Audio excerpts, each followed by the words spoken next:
शिवाय। हरि ओम नमो शिवाय। ओम नमो शिवाय। हरि ओम नमो शिवाय। ओम नमो शिवाय। हरि ओम नमो शिवाय। ओम नमो शिवाय। हरि ओम नमो शिवाय। ओम नमो शिवाय। ओम नमो शिवाय। ओम नमो शिवाय। ओम नमो शिवाय। ओम नमो शिवाय। ओम नमो शिवाय। ओम नमो शिवाय। ओम नमो शिवाय। ओम नमो शिवाय। ओम नमो शिवाय। ओम कलिं कृष्णाय नमो। ओम कलिं कृष्णाय नमो। ओम कलिं कृष्णाय नमो। ओम कलिं कृष्णाय नमो। ओम कलिं कृष्णाय नमो। ओम कलिं कृष्णाय नमो। ओम नमो भगवते वासुदेवाय। ओम नमो भगवते वासुदेवाय। ओम नमो भगवते वासुदेवाय। ओम नमो भगवते वासुदेवाय। ओम नमो भगवते वासुदेवाय। ओम नमो भगवते वासुदेवाय। ओम नमो भगवते वासुदेवाय। ओम नमो भगवते वासुदेवाय। ओम नमो भगवते वासुदेवाय। ओम नमो भगवते वासुदेवाय। बोल सद्गुरुदेव महाराज की जय। परम पूजनीय महात्मा ज्ञान गिरी महाराज की जय। बोल शंकर भगवान की जय। बोल सियापति रामचंद्र महाराज की जय। परम पूजनीय महात्मा ज्ञान गिरी महाराज की जय। बोल शंकर भगवान भगवान की जय। बोल सियापति रामचंद्र महाराज की जय। पवन सुत हनुमान की जय। बोल राधा कृष्ण भगवान की जय। बोल गीता माता की जय। बोल गंगा जमुना सरस्वती माता की जय। सच्चिया जोता वाली माता की जय। गुरु रूप सासंग जी सद्गुरु महाराज की कृपा द्वारा माघ महात्म की कथा आरंभ होने जा रही है। 28 अध्याय हैं इसके। माघ महात्म इस महीने का वर्णन क्या है, इस महीने में हमको क्या क्या करना चाहिए। इस महीने में केवल स्नान मात्र से ही किस किस का कल्याण हुआ, पर साथ में ये देखना जरूरी है भगवान ने हमारे लिए अलग अलग जगह पे अलग अलग स्थानों पे ये विधियां बताई हैं कि हम लोगों का कल्याण हो। यानी कि अमृत कलश में से अमृत पृथ्वी पर गिरने का मतलब ये था कि अमृत में स्नान करके गोता लगा के भाव बना के, पर भाव होने चाहिए। ऐसे चाहे कुंभ स्नान 100 साल कर लो, अगर भाव नहीं बने तो तारा कैसे। स्पर्श का तो फल मिलेगा, पाप काटे जाएंगे, फिर पाप करने शुरू हो जाएंगे, फिर काटे जाएंगे, फिर शुरू हो जाएंगे। जब तक आपका भाव नहीं बना तब तक आपका वो काटने वाला बंधन काट नहीं आपको सकता। ये सारे काटने वाली हमारी काटे हैं। अगर भाव बन जाए स्नान करते समय, हे ईश्वर मेरे पर कृपा करो, वस्तु की भी प्राप्ति करो और ईश्वर के चरणों में भी रहो। इच्छा के बिना दुनिया में कोई नहीं है। हम मात्र लोगों के लिए प्रभु ने ये आसान विधियां बनाई हैं। छोटी छोटी जगह हरिद्वार, इलाहाबाद, त्रिवेणी, प्रयागराज, त्र्यंबकेश्वर, ये सब स्थानों में अलग अलग, हिंदुस्तान में अलग अलग जगह पे अमृत कलश गिरा। हरिद्वार में हर की पौड़ी में गिरा था। जब क्योंकि इसमें सारा जिक्र ही उसका है। जब अमृत कलश लेकर भगवान विष्णु जंग कर रहे थे राक्षसों से, तो चंद्रमा को अमृत दे दिया। देवताओं का साथ है ना, राक्षसों और देवताओं में होड़ लगी हुई थी। तो चंद्रमा हर की पौड़ी में ना, वहां पर उसको राहु ने घेर लिया। राक्षस जो थे दैत्य, उसने घेर लिया। अब चंद्रदेव किसी से नहीं डरते, सिर्फ राहु से डरते थे। उन्होंने प्रहार किए उस पर, तभी चंद्रमा में दाग है। लेकिन हमारी माताएं कुछ और कहती थी कि यहाँ पर माई बुढ़ी चरखा चला रही है। वो कुछ, हम छोटे छोटे बच्चे थे, हमको ऐसी शिक्षा देती थी उनके हिसाब से। लेकिन वो दाग केवल जख्मों का है। अब अमृत कलश रख दिया हर की बॉडी में, तो कुछ कलश के छींटे उसमें गिर गए। इसलिए कुंभ का स्नान उधर भी करने जाते हैं, हरिद्वार में हर की पौड़ी में। जब वो तिथि आती है, जब वो समय आता है, तब वो जाते हैं हर की पौड़ी में स्नान करने। तो फिर विष्णु भगवान वहां पहुंचे, तो अमृत कलश विष्णु को दे दिया, तो राहु उसके पीछे भाग निकले।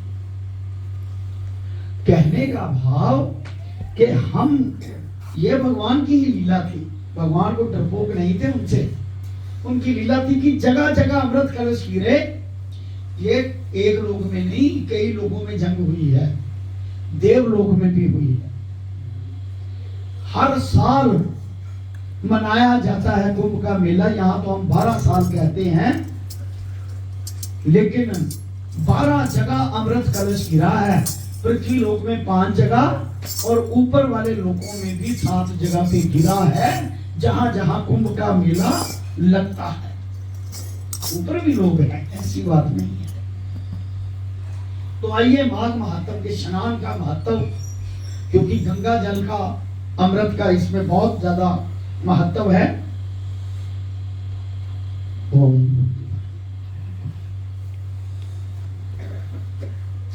नारायण नमस्कृत्य नरम चैव नरोत्तमं देवी सरस्वती चैव ततो जय मुद्रियेत।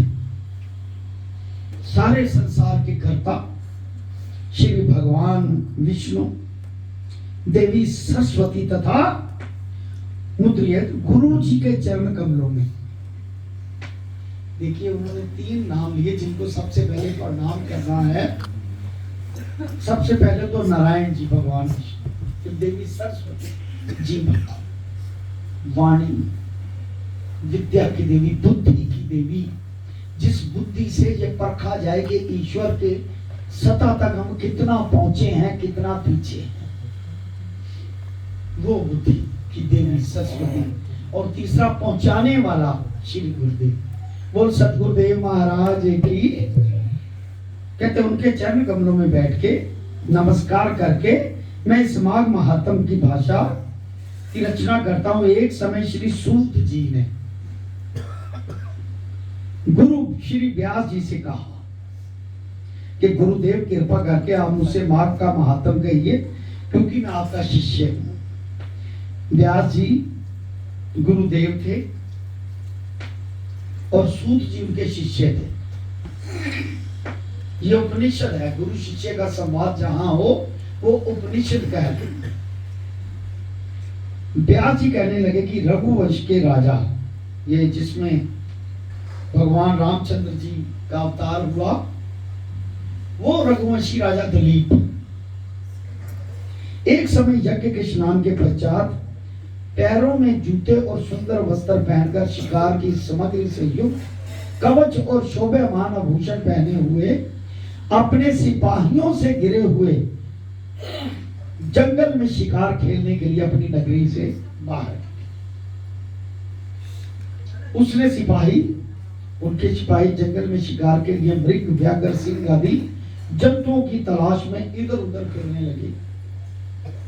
उस वन में वन स्थली अत्यंत शोभा को प्राप्त हो रही थी, जो वन में रहती थी। वन स्थली, वन में कहीं वृक्षों पर मोर नाच रहे थे, कहीं कहीं मृगों के झुंड फिरते थे, कहीं गीदड़ अपना भयंकर शब्द कर रहे थे, कहीं गैंडों का समूह हाथियों के समान फिर रहा था। जंगल था ना, कहीं वृक्षों के कोटरों में बैठे उल्लू अपना भयानक शब्द कर रहे थे, कहीं सिंहों के पद चिन्हों के साथ घायल मृगों के रक्त से भूमि लाल हो रही थी, कहीं दूध से भरी थनों वाली सुंदर भैंसें फिर रही थी, कहीं पर गंधित पुष्प हरी हरी लताएं वन की शोभा को बढ़ा रही थी, कई बड़े बड़े अजगर और उनकी केंचुलें यानी कि सरकुंज जिसे कहते हैं, अजगर सांप की सरकुंजें पड़ी हुई थी।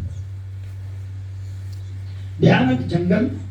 उस समय राजा के सिपाहियों के बाजे की आवाज सुनकर एक मृग वन में से निकलकर भागने लगा और बड़ी बड़ी चौकड़ियां भरता हुआ आगे बढ़ा। राजा ने उसके पीछे अपना घोड़ा दौड़ाया, राजा दिलीप ने, परंतु मृग पूर्ण शक्ति से भागने लगा। मृग कांटेदार वृक्षों के एक जंगल में घुसा और राजा ने भी उसके पीछे वन में प्रवेश किया, परंतु दूर जाकर मृग राजा की दृष्टि से ओझल कहीं निकल गया। राजा निर्जन वन में अपने सैनिकों सहित प्यास के मारे अति दुखी हो गया। राजा को प्यास लगी, भागते भागते दोपहर के समय अधिक मार्ग पर चलने से सैनिक थक गए और घोड़े रुक गए। कुछ थोड़ी देर बाद राजा ने अपना बड़ा भारी सुंदर सरोवर देखा, जिसके किनारे पर घने वृक्ष थे। इसका जल सज्जनों के हृदय के समान पवित्र था। उस सरोवर के जल लहरों से बड़ा सुंदर लगता था। जल में अनेक प्रकार के जल जंतु, मछलियां आदि स्वच्छंदता से इधर उधर फिर रही थी। दुष्टों के समान निर्दयी चित्त वाले मगरमच्छ भी थे। किसी किसी जगह लोभी के घर समान सिमार भी पड़ी हुई थी। जैसे विपत्ति में पड़े हुए लोगों के दुखों को हरने वाले दानी पुरुष के समान यह सरोवर अपने जल से सभी को सुखी करता था। जैसे मेघ चालक के दुख को हरता है, सरोवर को देखकर राजा की थकावट दूर हो गई। मतलब जल में इतनी अट्रैक्शन थी, इतनी पावर थी उस सरोवर की, उसकी थकावट दूर हो गई। रात्रि को राजा ने वहीं विश्राम किया और सैनिक पहरा देने लगे, चारों तरफ फैल गए। रात के अंतिम समय में शुक्रों के एक झुंड ने आकर, शुक्र अंतिम समय में पानी पिया और कमल के झुंड के पास आया। तब शिकारियों ने सावधान होकर शुक्रों पर आक्रमण किया, उसको मारकर पृथ्वी पर गिरा दिया। उस समय सब शिकारी कोलाहल करते हुए बड़ी प्रसन्नता के साथ राजा के पास गए और राजा प्रभात हुआ देखकर उनके साथ ही अपनी नगरी की तरफ चल पड़ा। रास्ते में एक तपस्वी को देखा, जिसका शरीर तपस्या और नियम के कारण बिल्कुल सूख गया था। जो लोग तपस्या करते हैं, नियम करते हैं, उनके चाहे शरीर सूख जाए, उन्हें कोई शरीर से होता ही नहीं, उनका पता ही नहीं चलता। जो मृगशाला और वल्गल पहने हुए था, राजा ने ऐसे घोर तपस्वी को देखकर बड़े आश्चर्य से उसको प्रणाम किया और हाथ जोड़कर खड़ा हो गया। तपस्वी ने राजा को कहा, हे राजन, इस पुण्य शुभ माघ में, माघ का महीना, इस पुण्य शुभ माघ में इस सरोवर को छोड़कर तुम यहां से जाने की क्यों इच्छा करते हो? उस तपस्वी ने राजा को कहा।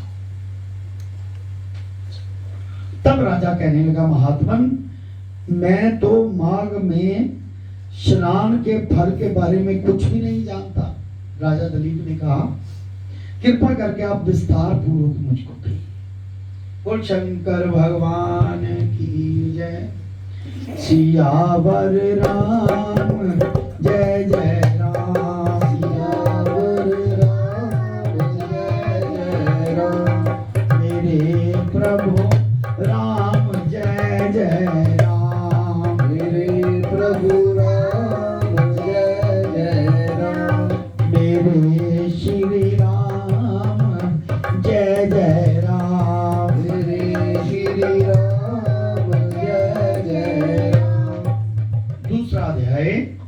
राजा के ऐसे वचन सुनकर तपस्वी कहने लगा, राजन, भगवान सूर्य बहुत शीघ्र उदय होने वाले हैं, सूरज उदय का समय, इसलिए यह समय हमारे लिए स्नान का है कथा गाने। पहले स्नान करें, आप पहले स्नान करके घर को जाओ और अपने गुरु वशिष्ठ जी से इसका महात्म सुनो। अब वशिष्ठ जी की कितनी आयु होगी कि दिलीप राजा भी उस समय कुल गुरु थे वशिष्ठ जी उनके। उसकी कई पीढ़ियों के बाद भगवान राम जी का जन्म हुआ। तपस्वी सरोवर में कह के स्नान करने चले गए और राजा भी विधि पूर्वक सरोवर में स्नान करके अपने घर लौटा और रानीवास में जाकर तपस्या की, सबकत रानी को सुनाई। तब सूत जी कहने लगे, महाराज, राजा ने अपने गुरु वशिष्ठ जी से क्या प्रश्न किया? सूत जी ने पूछा अपने गुरु व्यास जी से। अब व्यास कब के हैं? द्वापर युग में भी है, संजीव का चीला है। आप जानते हैं ये जो नदी है व्यास नदी, रोहतांग पास से शुरू होती है।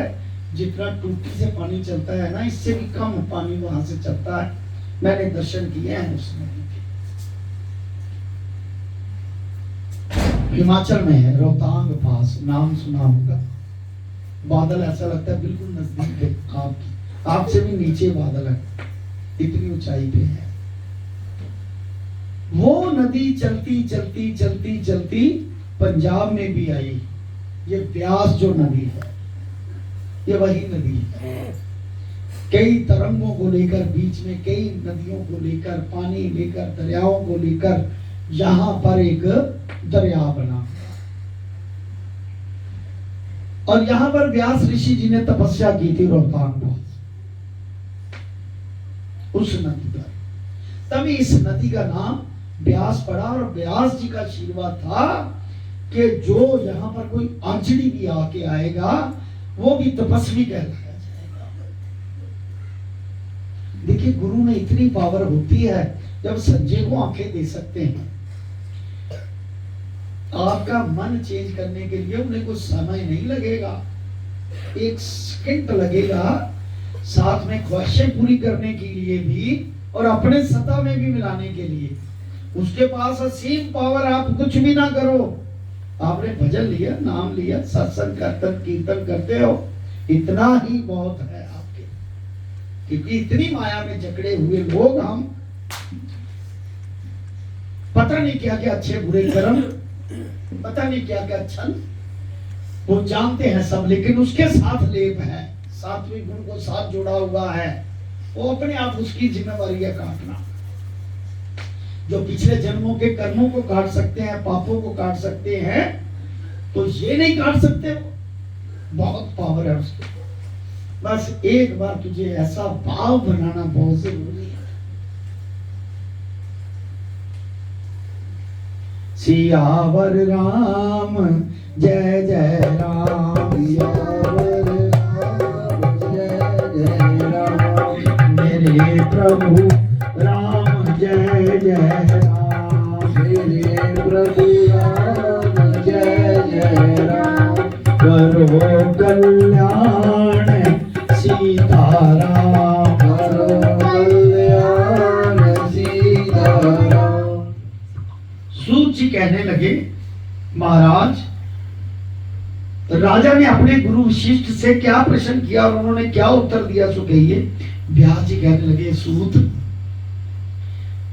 राजा दिलीप ने रात्रि को सुख से सोकर प्रातः समय ही अपने गुरु वशिष्ठ के पास जाकर उनके चरणों को छूकर प्रणाम करके नम्रता से पूछा। राजा दिलीप ने, गुरु जी, आपने आचार, दंड, नीति, राज्य, धर्म और चारों वर्णों की, चारों आश्रमों की क्रियाएं, कर्म, दान और अनेक विधान, यज्ञ और उनकी विधियां, व्रत, उनकी प्रतिष्ठा तथा भगवान विष्णु की आराधना बतलाई मुझे। परंतु अब मैं आपसे माघ मास के स्नान के महात्म को सुनना चाहता हूं। बोल शंकर भगवान की जय। सो हे तपोधन, नियम पूर्वक इसकी विधि समझाइए।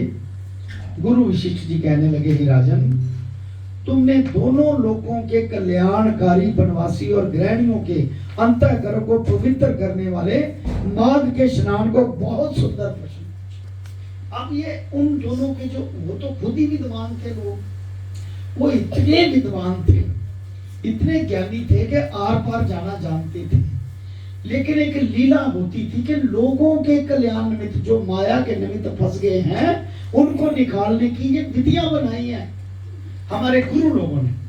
व्यास जी गुरु हैं, व्यास पीठ आज तक कायम है।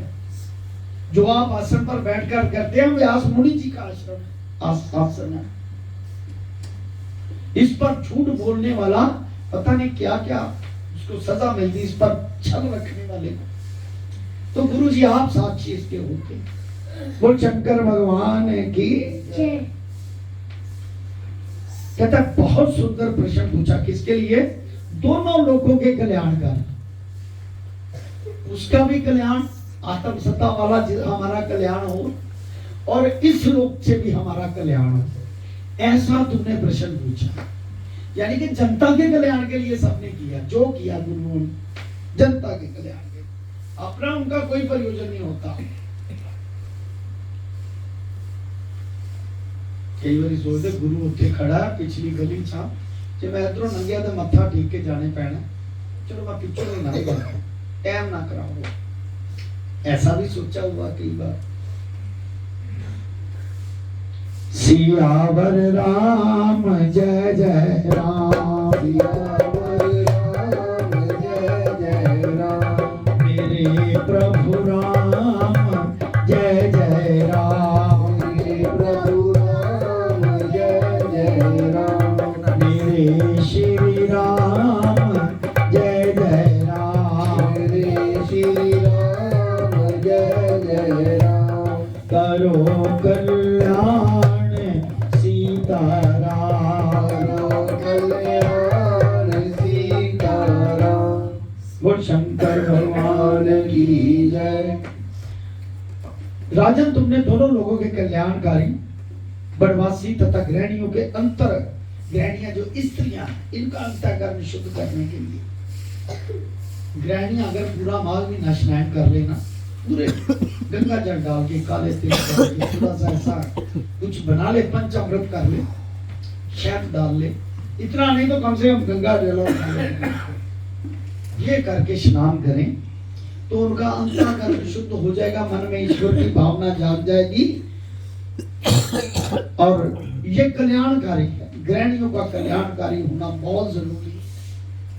ये सृष्टि की रचयिता है, ये लोगों का पति का पालन करती है, बच्चों का पालन करती है, सारे काम इसके हैं। ये लक्ष्मी का स्वरूप भी है। अगर गृहिणियों की स्थिति की जाए तो बहुत कम है। ईश्वर ने गृहिणियों को, लक्ष्मी को, स्त्री को सर्व उपाधि दी है, क्योंकि ये सृष्टि की रचना करने वाली सबसे बड़ी उपाधि। उनका अंतःकरण को पवित्र करने वाले माघ मास के स्नान का बहुत सुंदर प्रश्न पूछा। मकर राशि के सूर्य में आने पर, सूर्य जब मकर राशि में आता है, ब्रह्मांड में ना पूरे ज्वाइडिक में 360 डिग्री का है ज्वाइडिक। साल में कितने दिन होते हैं? 365। वो कोई 31 को 28, कोई 31 को 30 ऐसे करके बन जाते हैं। वो उसमें कुछ उसके सूर्य की क्रांति में थोड़ा थोड़ा एक एक दो दो कला का अंतर आते आते 365 दिन पूरे हो जाते हैं। नहीं तो सूर्य एक महीने में ब्रह्मांड की एक जगह पे पहुंचता है। पहले उसकी रेस, जैसे पहले मेष राशि में पहुंचा अप्रैल का महीना, ये अपनी चाल नहीं बदलता। सूर्य को इसलिए आचरण वाला कहा गया। जिस साल जिस दिन उधर आया, अंग्रेजी साल नहीं, देसी जो प्राचीन चला आ रहा है, अंग्रेजी तो अंग्रेजों ने बनाए, तभी तो कभी 13 को, कभी 14 को, कभी 12 को पाठ का भोग ऐसे होता था। वो संक्रांति जो, तो जब कहीं ब्रह्मांड में मकर का स्थान है, मकर राशि को जगह दी है ब्रह्मांड में, ज्वाइडिक में, वहां पर सूर्य का रेस आगमन होता है और 30 दिन तक रहता है, रोज 1 डिग्री तक चलता है, 30 दिन तक आगमन रहता है। और जब कहते हैं माघ मास में सूर्य का आगमन मकर राशि में, माघ मास में स्नान का फल सूर्य के आने पर गौ भूमि तिल वस्त्र स्वर्ण अन्न घोड़ा आदि दानों तथा चंद्रायण और ब्रह्मा कुर्म व्रत आदि से भी अधिक होता है। जो लोग आप माघ मास में स्नान करते हो, ये बाकी जितने भी व्रत इत्यादि करते हो उनसे ज्यादा होता है, चाहे इतना भी कर लिया इतना माना जाता है माघ मास में स्नान। वैशाख तथा कार्तिक के जप दान तप और यज्ञ बहुत फल देने वाले हैं। वैशाख ਨੂੰ ਵੀ स्नान करना चाहिए, सूर्य ਉੱਚਦਾ ਹੁੰਦਾ ਹੈ अपनी मेष राशि मित्रता ਇਹਦੇ ਚ ਵੀ, और कार्तिक ਵਿੱਚ सूरज नीचਦਾ ਹੁੰਦਾ ਹੈ।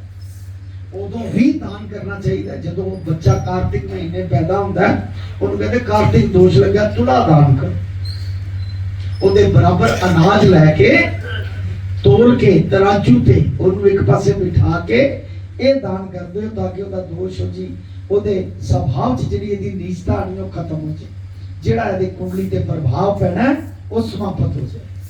भाव से है ना सब कुछ। परंतु माघ मास में इनका फल इनसे भी ज्यादा है।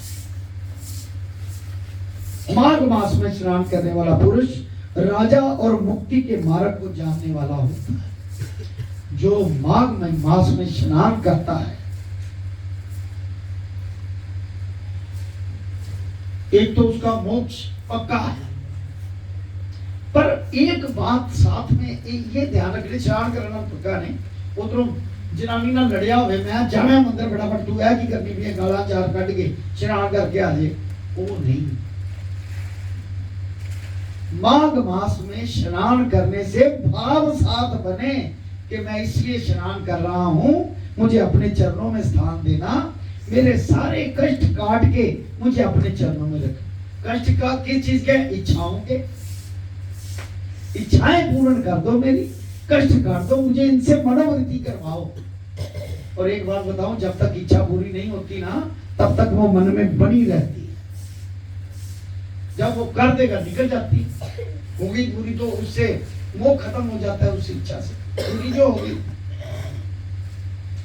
दिव्य दृष्टि वाले महात्माओं ने कहा है, जिनकी दिव्य दृष्टि है, आर पार जाने की पावर है जिनके पास, मनुष्य माघ मास में सकाम या भगवान के निमित्त नियम पूर्वक माघ मास में स्नान करता है, वह अत्यंत फल वाला होता है। देखो, केवल स्नान मात्र से ही, अभी कुछ जब तक नहीं बोल रहे हो, केवल स्नान मात्र से, स्नान करके ही उसका कल्याण हो रहा है। बस भाव बनाने हैं आपको कि जब स्नान कर लिए पुण्य भी कर लिए। जब स्नान करोगे तो मन में जागृति आएगी, सत्संग कर लो, कीर्तन बंद चलो, वहां जाकर कीर्तन करोगे, सुनोगे, कथा सुनोगे, भजन करोगे, ईश्वर का नाम, वहां भोग लगेगा, अन्न को वो प्रसाद ग्रहण करोगे। कई लोग वहां दान पुण्य आके करेंगे। ये स्नान के बाद ये सारी चीजें अपने आप आ जाती, अपने आप मनोवृत्ति। इसलिए केवल स्नान मात्र से, ध्यान करने से ही माघ मास में अत्यंत फल वाला होता। उसको शरीर की शुद्धि, प्रीति, ऐश्वर्य और चारों प्रकार के फलों की प्राप्ति होती है। चारों प्रकार के फल उसे प्राप्त होते हैं। अदिति ने 12 वर्ष स्नान करके इससे तीनों लोगों को उज्जवल करने वाले 12 पुत्र पैदा। अदिति माघ मास में स्नान करने से ही रोहिणी, सुभगा, अरुंधति दानशाली हुई। स्नान करना मनोवृत्ति चेंज होती है, ये तो पक्की का, क्योंकि ब्रह्म समय 4 तो 5 तुसी करते ही हो, ब्रह्म का समय, उदो स्नान करने के नाल मनोवृत्ति चेंज हो जाती। इंद्राणी के समान रूपवती होकर प्रसिद्ध हुई। कौन कौन? रोहिणी, सुभगा, अरुंधति, जो माघ मास में स्नान करते हैं और देवताओं के पूजन में तत्पर रहते हैं। जैसे आप स्नान करके इधर आए हो देवताओं के पूजन, उनको सुंदर स्थान, हाथी घोड़ों की सवारी तथा दान द्रव्य मिलता है, यानी कि सुखी हो जाता है इस लोक में, अमीर हो जाता है। चलो कम से कम अमीर ही होना सीख लो, स्नान करके देवताओं का पूजन करो, जप तप दान सब कुछ जो करो, कीर्तन भजन सत्संग। जब ये मनोवृत्ति बन जाएगी तो आगे भी रास्ता चल पड़ेगा, पहले तो चलना चाहिए ना। और अतिथियों से उनका घर भरा रहता है, जिनके घर में अतिथि रहते हैं, लंगर लगा रहता है, समझ लो भगवान का उसके घर में वास है। अतिथि देवो भव, वो देवता रूप बन के उसके घर का खाना खाने आते शक्ति, उसके घर से, उसका घर अतिथियों से भरा रहता है। उसके घर में सदा वेद ध्वनि चलती है, कईया ने तो घंटियां बजाइया, राम राम राम वो जो आवाज निकल, कईया ने चलीसे दी, कईया ने हरे राम, ऐसे ध्वनि उसके वेदों की बात। कोई आ जाए घर में, आ जाए मेहमान, तो उससे राम की बात, कृष्ण की बात, दूसरी बात, ऐसी मनोवृत्ति हो जाती। वह मनुष्य धन्य है जो माघ मास में स्नान करते हैं। ये कौन कह रहे हैं? भगवान व्यास जी सूत जी को। और किसको सुना रहे हैं? विशिष्ट दी राजा दिलीप जी को। व्रत और नियमों का पालन करते हैं। दूसरे पुण्यों के क्षीण होने से मनुष्य स्वर्ग से वापस आ जाता है, परंतु जो माघ मास में स्नान करता है वो कभी स्वर्ग से वापस नहीं आता। वो शंकर भगवान की जब पुण्य नष्ट हो जाए, कोई इच्छा हो, इच्छा पूरी करके पुण्य नष्ट हो जाए, तो स्वर्गपुरी से फिर मातृलोक में वापस आ जाता है। कई स्वर्गपुरी में ऐसी चीजें हैं, करोड़ों वर्ष तक वहां रह सकता है आदमी, वापस ही नहीं आता, क्योंकि वहां भी तप चलता रहता है, उसकी तपस्या चलती रहती है। इस बात को बिल्कुल सत्य समझ, ये शास्त्र की बात है। परंतु जो माघ मास में स्नान करता है वह कभी स्वर्ग से वापस, वो बैठे ध्यान धरो तो चीज प्राप्त हो जाती है। जो इच्छा, जो बातें, साथ साथ कीर्तन भजन सत्संग, सात्विक बुद्धि हो जाती। इससे बढ़कर कोई नियम तप दान पवित्र और पाप नाशक नहीं है। माँ का स्नान ही सबसे बड़ा पवित्र। अभी तो केवल स्नान की महिमा कही है। भृगु जी ने मणि पर्वत पर विद्याधरों को यह सुनाया। तब राजा ने कहा, ब्राह्मण भृगु ऋषि ने कब मणि पर्वत पर विद्याधरों को उपदेश दिया था? ऐसा विशिष्ट जी से पूछते हैं दिलीप राजा। तो बतलाइए। तब ऋषि जी कहने लगे कि हे राजन, एक समय 12 वर्ष तक वर्षा ना होने के कारण, सब प्रजा क्षीण होने के कारण संसार में बड़ी उद्विग्नता फैल गई। ऐसे देखिए क्रोध कब आते हैं, हमारे देश में भी ऐसे संकट आते हैं जब पाप बढ़ जाता है ना। जिस नगरी में पाप बढ़ जाता है उस नगरी में संकट आते हैं, ऐसे छोटे बीमारियां, कई तरह के संकट आते हैं। आपने देखा कलयुग में कितनी बीमारियां आई थी। इसी पीछे 2-4 साल पीछे जिन बीमारियों को कभी नाम ही नहीं हमने सुना, वो बीमारियां आ गई और कई लाशें पड़ी हुई 1-1 किलोमीटर तक दिल्ली में, जलाने के लिए स्थान नहीं। ये कुरूपी, जहां पर पाप ज्यादा बढ़ जाए वहां ऐसी कुरूपी आ जाती है। इस कुरूपी को खत्म करने के लिए ही गुरु लोग बन के ईश्वर आते हैं कि नाम शब्द सिमरन भजन आए, ऐसी क्रोधता कम हो। वही युक्तियां निकालते हैं इनको नरक से निकालने की। तब ऋषि जी कहने लगे कि हे राजन, एक समय 12 वर्ष तक वर्षा के कारण ना होने के कारण, सब प्रजा क्षीण होने के कारण संसार में उद्विग्नता फैल गई। हिमालय और विंध्याचल पर्वत के मध्य का देश निर्जन होने के कारण श्राद्ध तप तथा स्वाध्याय सब कुछ छूट गए। सारा लोग विपत्तियों में फंसकर प्रजाहीन हो गया। सारा भूमंडल फल और अन्न से रहित हो गया।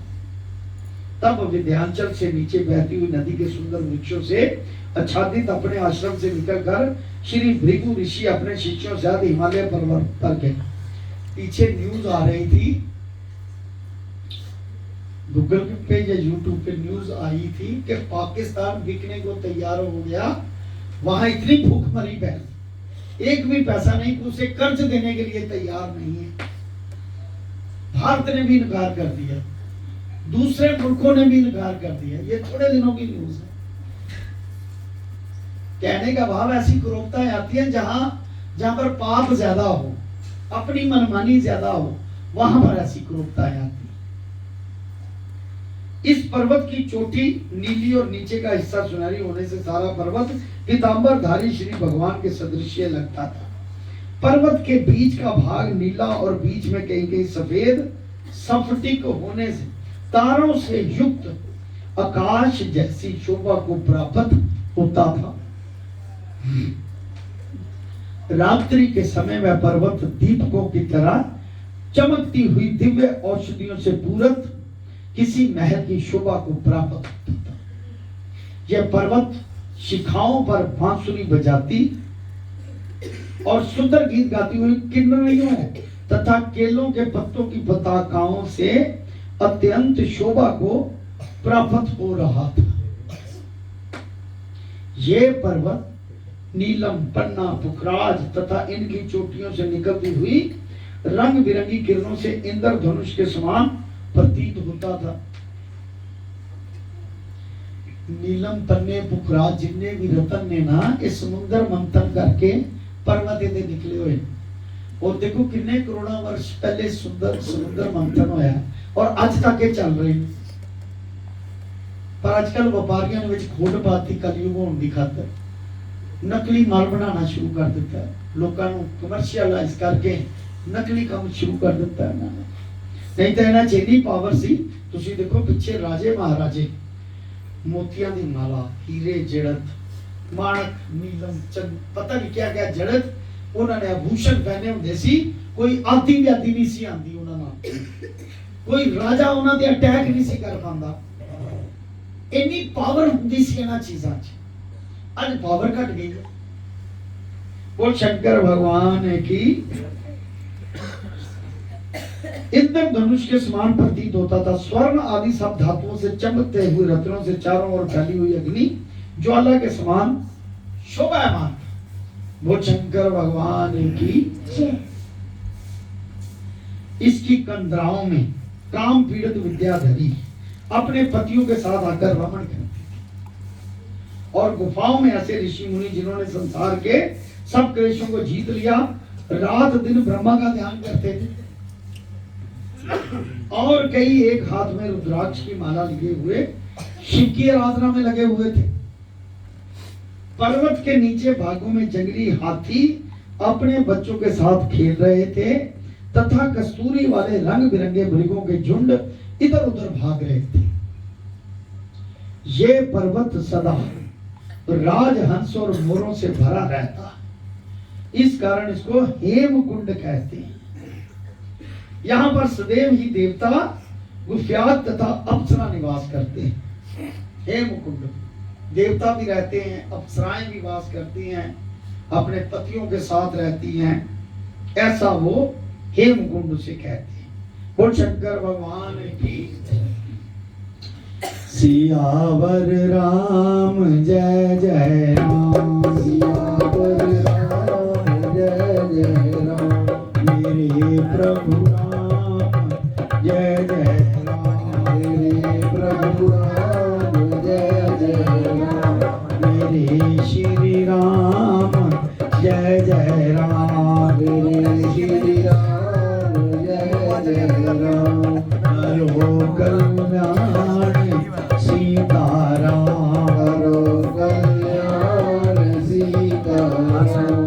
बोल सतगुरुदेव महाराज की जय। सो प्रभु प्रेमियों, ये जो माघ का स्नान है, इसके बारे में जो स्तुति करी है भगवान, माघ स्नान करने का हम जैसे लोगों के लिए है ये जो किसी भी हम चीज को छोड़ नहीं सकते, राशि या तामसी गुणों को, उनके लिए तो इतना शुभ है माघ स्नान। ऐसे नहीं गुरु महाराज जी ने ये माघ महीना रखा हुआ, इसलिए रखा था कि कम से कम स्नान तो कर लेंगे और कुछ नहीं करेंगे। अब गुरु लोग कितना अच्छा प्रयोजन करते हैं आप लोगों के लिए कि माघ स्नान से जो व्यास जी महाराज सूत को सुनाते हैं, राजा दलीप जब नगरों से घूम रहा था, जंगलों से, तो वहां पर जिस सरोवर पर रुका उससे सुगंधित बहुत अच्छी अच्छी सुगंधियां आ रही। वहां एक ऋषि था जो सूख गया था, जिसम उसका कांटा हो गया था। उसने कहा, जब राजा वापस जाने लगे सैनिकों के साथ, दलीप जो कि भगवान राम के पूर्वज हैं, राजा दलीप, तो उन्होंने कहा इसकी सुगंधी छोड़कर क्यों जा रहे हो? कहते मैं तो जानता नहीं ये क्या है। कहते ये माघ मास में इसमें स्नान करके जाओ। राजा दलीप कहते कि मैं माघ मास में क्या स्नान करूं, मुझे तो इसका पता ही कुछ नहीं। कहते ये अपने गुरु वशिष्ठ से पूछो, जाके स्नान करके कि माघ महीने का क्या महत्व है। ये वो चल रहा है, गुरु वशिष्ठ जी अपने राजा दलीप को पूछने पर बता रहे हैं कि माघ स्नान से क्या होता है। बाकी जितने भी स्नान हैं, तप हैं, दान हैं, यज्ञ हैं, कार्तिक का स्नान या कार्तिक में किया दान और वैशाख में किया दान, इन सब से दानों में माघ में जो दान स्नान इत्यादि किया जाता है वो सबसे ज्यादा महत्वपूर्ण है। इस जप तप स्नान दान से, केवल स्नान मात्र से ही, कहता है बाकी लोगों में तो स्वर्ग में जाके वापस आ सकता है अपनी भोग के, लेकिन माघ मास में स्नान करने वाला कभी स्वर्ग लोक से वापस आता। इतनी इंपॉर्टेंस माघ महीने में स्नान की। बस हमें युक्ति क्या करनी है, जितने दिन बचे उतने ही कर लो। वैसे तो हर साल कहा जाता है काले तिल डाल लो, थोड़े से गंगा जल डाल लो, त्रिवेणी का जल डाल लो, कहीं भी डाल लो, उससे स्नान करो। स्नान करने से मनोवृत्ति ईश्वर अपने आप बनाते हैं। फिर मंदिर आओगे, पाठ करोगे, सत्संग करोगे, सुनोगे, कीर्तन करोगे, तो इस स्नान की इतना महत्व है कि जाके वापस नहीं आओ। ये हमारे गुरु जी की हम पर दया नहीं, एहसान नहीं कि हम जैसे निर्गुण लोगों को, निर्गुणे लोगों को, जिसके पास कोई गुण ही नहीं, उनको अपने साथ लगा के स्नान करा के वापस तैयारी में है बैठे कि लोगों का सुख भोग लो इस लोक का, और उधर भी आके सुख भोगो, क्योंकि मरना तो सबको है भाई, जिंदा कोई नहीं रहे। भगवान भी अगर अवतार लेके आए हैं, लोगों में एक जिस्म का पर्दा ही लिया है, वो पर्दा भी उन्हें छोड़ के जाना पड़ेगा। इसलिए ये नियम नहीं भूलना, बस आगे जो कुछ होना है उसको कर, ये नियम है। ऐसे ही रात को पहले गर्भ गीता चलेगी, गर्भ गीता में आने का, उसको पढ़ने का क्या फल, उसके बाद ये 4-5 दिन ही चलाएंगे, 27 अध्याय संपूर्ण करेंगे, फिर शिव भगवान की स्तुति 4-5 दिन, क्योंकि जिसका मंदिर है उसकी स्तुति करना बहुत जरूरी है, उसकी अवज्ञा नहीं हम कर सकते। वैसे तो उसका एक भजन जरूर बोला करो। वैसे तो हमारे सतगुरु महाराज जी ने, उनका इष्ट भी भगवान शंकर ही है, स्वयं है वो, लेकिन कृष्ण राधा की मूर्ति रखी हुई थी कि एक भाव है, एक बता दूं राज की बात, भाव मूर्ति, उनके लिए वही भगवान शंकर है, राधा कृष्ण। क्योंकि राधा कृष्ण मात लोग में देने वाले भोग उपभोग की सामग्री, प्रेम के परिचायक है। जो रासलीला वृंदावन में होती है, सदगुरु यहाँ पर लेकर आए, उनका पौधा लगाया। बोल शंकर भगवान की जय। और उस रासलीला में भगवान शंकर स्वयं सखी बन के सांप भी लटक रहे हैं, स्वयं सखी बन के उसमें नाच रहे हो। भगवान कृष्ण जानते थे ये वही है भाई, सखी कौन है। ये सतगुरु महाराज ने हम पर एहसान करके हम लोगों को खान पान की चीजें भी उपलब्ध करवाई, इच्छाओं की भी, और अपनी संग भी लगाया। आप इतने महत्वपूर्ण काम उन्होंने आप पर किया, इतना आसान किया। अब हम एहसान फरामोश हो जाएं तो हमारी नालायकी है। पता नहीं अगले आगे मिलना है स्थान के, नहीं कहीं उनके साथ मिलना, वो हमारी नालायकी है। वो शंकर भगवान की जय। रात को तो नहीं, रात को गर्भ गीता होगी, साथ साथ में प्रसंग चलेंगे, भजन भी चलेंगे, सुफियाना कलाम भी चलेंगे, जिससे भगवान की तरफ आकर्षित हुआ जाए, वो चलेंगे।